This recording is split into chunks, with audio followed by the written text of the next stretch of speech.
کہ انجینئر نے اگر یہ کہہ دیا کہ عیسائی ہمارے نبی صلی اللہ علیہ وسلم کو معاذ اللہ نقل کفر دجال کہتے ہیں، تو اس پہ یہ اعتراض تو کیا جائے گا کہ عیسائی ایسا کہتے ہیں کہ نہیں کہتے. یہ اعتراض نہیں کیا جائے گا کہ انجینئر نے نبی کی توہین کی ہے، کیونکہ انجینئر علی مرزا نے خود معاذ اللہ نقل کفر نبی کو دجال نہیں کہا ہے، کسی اور کی طرف نسبت کی ہے کہ نبی کیا ہے، معاذ اللہ نقل کفر دجال ہے، معاذ اللہ. کسی اور کی طرف نسبت کرنے سے انسان توہین رسالت کا مرتکب نہیں ہو جاتا، 295 اس پہ نہیں لگتا. تو اس لیے ہم ان متشدد مولویوں سے کہتے ہیں کہ آپ کو بھی انجینئر کے خلاف جب اپنی دشمنی نکالنی ہے تو کسی جائز طریقے سے نکالو، 295 کا سہارا مت لو. یہ تو وہی کام کیا جو انجینئر کرتا رہا ہے بزرگوں کے خلاف، جس پر ہم اس پہ اعتراض کرتے رہے ہیں. تو آپ نے بھی وہی کام شروع کر دیا، پھر اس میں اور آپ میں فرق کیا ہو گیا؟ جتنے گستاخیوں کے فتوے انجینئر علی مرزا نے لگائے دوسروں پہ، وہ سارے ریکارڈ توڑ دیے اس نے. اتنے فتوے تو میرا خیال ہے بریلیوں نے کسی پہ نہیں لگائے، اہل حدیثوں نے نہیں لگائے. اس کا تو کام ہی یہ تھا کہ اشرف علی رسول اللہ گستاخ. ہم بیان کر رہے ہیں انجینئر صاحب وہ خواب کی بات تھی اور بیداری میں غیر اختیاری طور پہ زبان پہ آئی ہے. ان کا مقصد ختم نبوت کا انکار نہیں تھا، لیکن نہیں، نہ انجینئر مانے نہ اس کے فین مانے، کہہ رہے نہیں یہ دیوبندی گستاخ ہیں. پھر چشتی رسول اللہ وہ گستاخ. یہ سارے فتوے کس کے ہیں گستاخیوں کے؟ یہ انجینئر علی مرزا کے فتوے ہیں. ہم نے ایکسپلین کیا بھائی معین الدین چشتی بہت بڑے بزرگ تھے، ان سے پوچھا جائے گا کہ معین الدین چشتی صاحب آپ کی بات کا مطلب کیا تھا؟ انجینئر نے کہا نہیں مطلب نہیں. جب بابوں کی باتیں آتی ہیں تو یہ لوگ مطلب تلاش کرتے ہیں، اپنے بابوں کو ڈیفینڈ کرتے ہیں. بابے شاہی کوئی نہیں. انجینئر کے جو فینس ہیں اسٹوڈنٹس ہیں انہوں نے کہا نہیں بابوں کا دفاع مت کرو، کسی بات کا کوئی مطلب نہیں ہوتا، جو لکھا ہے وہی مطلب ہے. تو آج اپنے جال میں سیاد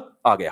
انجینئر کے جو فینس ہیں نا ان سے تو ہمیں یہ شکایت ہے کہ آج آپ اپنے بابا کا میں تو دفاع کر رہا ہوں انجینئر کا، میرا بابا نہیں ہے وہ، لیکن آپ کس منہ سے دفاع کر رہے ہو؟ اب آپ کہہ رہے ہو نا اس کا یہ مطلب نہیں تھا، اس کا یہ مطلب تھا. تو ہم بھی تو یہ کہتے تھے اشرف علی تھانوی کا یہ مطلب نہیں تھا، یہ مطلب تھا. معین الدین چشتی کا یہ مطلب نہیں تھا، یہ مطلب تھا. اور جو بابوں کے واقعات ہیں جن میں آپ نے ان کو معاذ اللہ اغلام بازی کا مرتکب قرار دے دیا، ہم کہتے ہیں وہ بڑے نیک بزرگ تھے، ان کا یہ مطلب نہیں تھا کہ وہ اس میں مبتلا تھے. مبتلا ہوتے اتنے بڑے بڑے بزرگ پبلک کے سامنے یہ کام نہ کر رہے ہوتے، لیکن آپ نے کہا نہیں مطلب کچھ نہیں ہے. مفتی طارق مسعود اپنے بابوں کا دفاع کر رہا ہے. تو آج آپ کا تو منہ ہی نہیں ہے اپنے بابے کا دفاع کرنے کا، آپ کا تو منہ سرے سے ہے ہی نہیں. ہمارا پھر بھی منہ ہے، ہم اپنے بابوں کا بھی دفاع کر رہے تھے اور تمہارے بابے کا بھی دفاع کر رہے ہیں. تو دفاعی سینس میں کہ یہ والی جو شق ہے یہ غلط ہے، یہ نہیں لگ سکتی. 295 کا کیس نہیں ہے، تو یہ بالکل نہیں بنتا اس موقع پہ 295. اور جو مولوی اس پہ خوش ہو رہے ہیں نا کہ نہیں 295 پہ ہم اس کو لٹکوائیں گے، بھائی پھر آپ بھی جب کسی کا کلمہ کفر نقل کریں گے نا، جن لوگوں نے جا کے FIR کٹائی انہوں نے کیا کہا کہ انجینئر نے نبی کے بارے میں یہ الفاظ کہے ہیں، تو انہوں نے بھی تو نقل کیے نا، تو پھر ان پہ بھی 295 لگاؤ. تو میں کہہ رہا ہوں کہ یہ 295 کا قانون، یہ قانون بالکل درست ہے، ہم اس قانون کے خلاف نہیں ہے، لیکن اس کو مولویوں نے جو متشدد مولوی ہیں انہوں نے کھلواڑ بنایا ہوا ہے، تماشا بنایا ہوا ہے. یہ 295 کی توہین ہے میں سمجھتا ہوں. اور جو لوگ یہ کچھ کر رہے ہیں